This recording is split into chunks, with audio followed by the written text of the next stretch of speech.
Guys, I just read a post on Facebook that it tore my heart out because this woman, the owner of this puppy, is in such despair that you can just feel it through what she's posting. But the information in there that she is basing her post on is so misleading and misunderstood. Not I'm not saying anything bad about her, but she just doesn't understand the results that she has gotten back in her DNA test results. But she honestly thinks that her puppy is going to be dead within a year. And, knock on wood, barring anything really astronomical chances happening, nothing could be further from the truth. So I want to go through this post. I have blacked out the breeder's name. The owner's purpose in posting was to warn people about this breeder, but and that may be warranted or not. I don't know. I don't know this breeder. I haven't Googled him. I don't know if he's good, bad, indifferent, backyard, a puppy mill. I have no idea what kind of breeder he is. The point that I'm trying to make is about the health testing. And I understand where she's coming from because, as we all know, whenever you receive really bad information, especially about someone or something that you truly love, our natural reaction is, we want to disbelieve, we want to cast blame, we want somebody to pay for the pain that we're feeling. But in this particular case, this is not a breeder fault here. So I'm not protecting them. It's irrelevant to the discussion that we're going to have here. So let's first look at this post. And again, we're just going to ignore the fact about what she's saying about the breeder. So she says that she got her puppy, flew the puppy home. The puppy seemed great, ate, played, potty, everything a new puppy does. They did notice that she would get out of breath sooner than they thought she should, so they took her to the vet. The vet recommended getting a DNA test done on her puppy because Dobermans are, quote, susceptible to certain heart conditions. So they did an embark test, which embark is a good lab, and they continued during the weeks that they had her while they were waiting for the results to love her and treat her just like a family member. So she says, fast forward a few weeks and the results came back. Quote, our hearts drop. She tested positive for DCM2, von Willebrand's, copper toxicosis, and she also has ALT activity. The results could not be worse. So she scheduled another vet appointment, contacted the breeder, which wasn't any help. Again, this is not about the breeder. Now we're discussing medication possibilities with the vet to try to extend her life. Quote, with her heart condition being beginning stages of liver failure and bleeding disorder, our new puppy will likely not make it past her first birthday. Again, you can feel just how devastated she is. And I understand that. But let's kind of rewind and start taking this bit by bit, because she's reading way, way, way too much into these DNA tests. So first of all, I want to say that the DNA tests for Dobermans are not designed to tell you that your dog will be affected by this disease or condition. It's rather to make you aware that your dog may be at higher risk to develop this disease or condition, so that then you have that knowledge and the tools to go to your vet on a regular basis and get checkups or whatever is needed to stay ahead of that condition. Because the sooner you get confirmation that the condition exists or is starting to exist, then yes, you can work with your vet to develop a plan for medication or whatnot so that you can try to extend as much quality of life as possible. Now, the second thing is that most of these tests are not black and white. In fact, very rarely are they black and white. They're subject to multiple other genes that can turn on or off the mutations that that your dog is being tested for, epigenetics, and also redundant systems. Now, let me explain those three things. So, first of all, the genes that turn other genes on or off. In Doberman dilated cardiomyopathy, we know that there are genes that do that. The reason we know that is because if we just take DCM 1 and 2, those DNA tests, there are Dobermans, and we know many, that have tested DNA, DCM 1 and 2 clear, that have gone on to develop dilated cardiomyopathy. We also know of many Dobermans that have tested affected by DCM 1 and 2, yet they lived well into double digits, never developing any kind of dilated cardiomyopathy and dying of other conditions like cancer and so forth. We do not understand what those other genes are. We haven't, been able to identify those genes that turn on DCM 1 and 2. And we may never, hopefully we can, but we have no idea how many of those genes are. There may be 100 of them, there may be 200. There may be 10. We just don't know. And until we know what those genes are, we can't make the assumption that the DCM 1 and 2 test results are black and white. Epigenetics. Epigenetics are more environmental factors that affect the genetics and the expression of genetics. So it can be the water, it can be the food, it can be the chemicals used in the yard and the house, and so forth.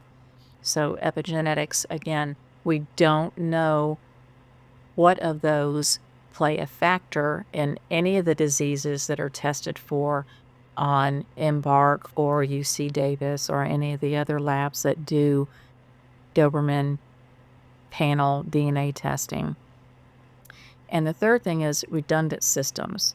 And the body is, whether it's a human or dog, is kind of a wonderful thing, because if something is amiss, then for many of our systems, there are redundancies that are like our fallback or our backup. And an example of that is BWD, which is a bleeding disorder. It's BWD factor 1 that Dobermans tend to be affected by. And the DNA test will tell you one of three things: either that the dog is clear, and remember, they're always testing for 2 genes for any of these diseases.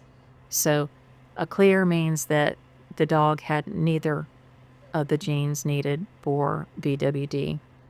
You can have a carrier, which means that one of the 2 genes is present. Now, carriers typically are not bleeders. There's starting to be some evidence that they might have some bleeding tendencies, but in general, you make the assumption that a carrier is not going to be a bleeder. Then the third is what they call VWD affected, which means that they do have both of these genes present. But even affected dogs, the last stat I heard was somewhere around 2% of all the affected dogs are actual clinical bleeders. Now think about that. If you've got 100 Dobermans that test that they have both of those genes so that their DNA affected, only 2 of those 100 might be actual bleeders. But the other 98 probably are going to be just fine, even though they're DNA affected. And the reason those other 98 are going to be fine is because VWD1 is only one of many factors that affect clotting in the blood in Dobermans. I want to say, if I remember correctly from school, there are 14 blood clotting factors, and VWD1 is just one of those 14. So if the other, let's just say, dozen of the clotting factors in a body are acting normally like they should, then you've got that redundant system that is going to back up and protect the dog in a clotting crisis. So you've got, again, these 3 things that are affecting the total outcome of these DNA tests. You've got the genes that we're not aware of that turn things on or off. We have the epigenetics, and then again, we have the redundant systems. So now let's look at her particular case where she's talking about DCM 1 and 2. So her results that she sent us, unfortunately, don't give us the entire picture. It just said that the dog was at increased risk. So we don't know if the dog has one of those genes or has both of them. Actually, it's going to be irrelevant, because whether the dog has 1 or 2 of the genes for DCM2, we don't know what other genes the dog has that may turn DCM2 genes on or off, or when they might turn those genes on or off. We also don't know the epigenetics of her particular living situation. And even if we did, we don't know, again, what's going to trigger that DCM2 or help protect against it.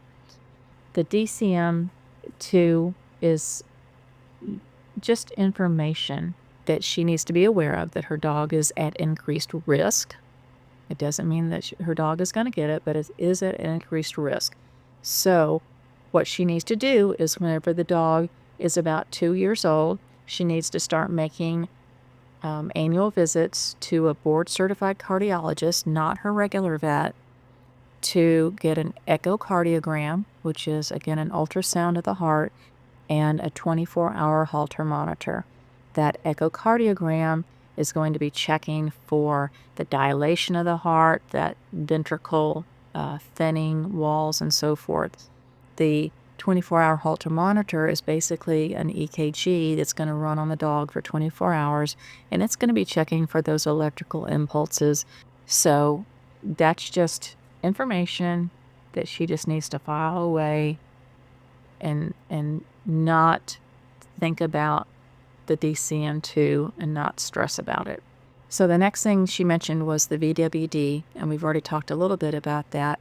But again, from what she posted, we didn't get to see the entire report. So we don't know whether the dog has one gene for VWD, meaning it's just a carrier, or does it have both genes and it's affected. If this puppy is VWD DNA affected, meaning it carries both genes, this doesn't mean the puppy is going to bleed out.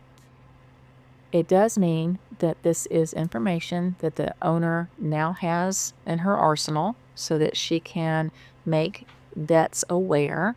And at any time in the future, should this puppy have any kind of surgery, so ear cropping, spay or neuter, pulling teeth, anything like that, the owner knows to make the veterinarian aware. And the vet should then do one of 2 things, or actually should do both of the things.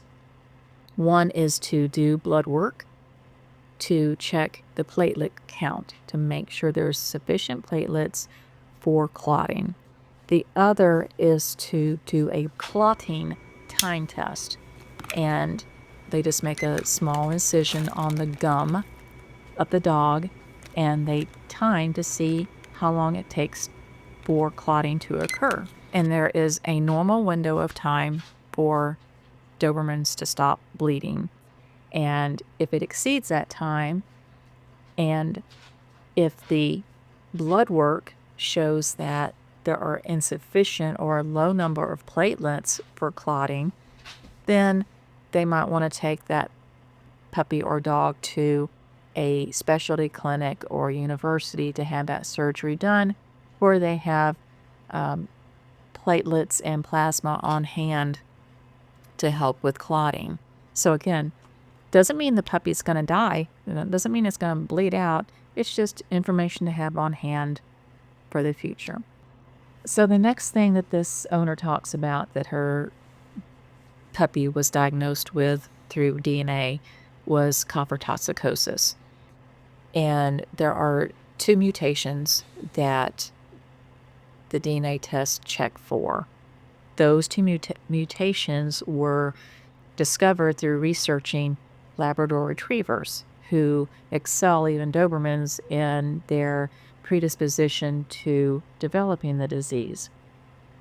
However, there seems to be very flimsy evidence, if any, that these 2 mutations correlate to the same kind of copper toxicity that Dobermans develop. And I know that from personal experience. I have a female that is 1 generation away from my pedigree, and she, just through her routine annual blood work, came back with elevated ALT, very, very highly elevated. She didn't show any signs, though. And we did an ultrasound, and we did a liver biopsy and sent it off to Colorado State University, who has what is in the country considered the gold standard of testing, which is a quantitative test, and it actually tells you how much copper is in this tissue sample. And it did verify that indeed she does have copper toxicosis. So just to satisfy my own curiosity, I had her tested for these 2 genetic mutations, and she came back as negative for both. So again, with copper toxicosis, do not read anything into those test results until we know more about those 2 mutations, and do they or do not they not apply to Dobermans. We just don't know enough at this point. And so the last thing this owner mentions is the DNA result that her dog is at an increased risk for elevated ALT activity. ALT is one of the liver function values that we see. She's interpreted it to mean that the ALT is already elevated in her puppy, meaning, again, in her mind, the dog already has liver disease. And this is, again, not true at all. It's very far from the truth. It just means that if it's accurate that the dog has the chance or an increased risk of elevated ALT. But this is one of those tests where I have yet to see or hear of any true correlation between that DNA test and actual elevated ALT in Dobermans. So again, this ALT and the copper toxicosis, since they're both talking about the liver, does not mean that the puppy now or even later will develop these conditions. It just means that the puppy may be at increased risk for developing the conditions later on in life. And this is just information to put away, and just know that every year she needs to get blood work done to check on the liver values and see what's going on. Unfortunately, there are some vets out there that all they know about the breed really is what they read in books. They don't have a lot of hands-on experience with Dobermans, and they tend to make knee-jerk reactions to when they do get a Doberman in. They automatically assume certain things about Dobermans. They assume that all Dobermans are bleeders. They assume that all Dobermans are hyperthyroid. They assume that all Dobermans have liver disease. They assume that all Dobermans have heart disease. So I always recommend, if you get a Doberman puppy, ask other Doberman owners in your vicinity what vet that they use, and do they feel like their vet understands problems that are specific to Dobermans? And if they aren't, do they show a willingness to really research and not make these knee-jerk reactions? And, if it requires you driving an extra 30 minutes to get to a vet that understands the breed, then that's the vet that I would be using rather than just your average Joe vet. And lastly, to the point that this puppy owner was trying to make in her post about being very careful about who you get your puppies from, yes, please, please, please do your homework. Research not only the breed, but also the breeders to know who is a good breeder versus a not so good breeder, and what constitutes a good puppy versus a questionable puppy as far as health and temperament go.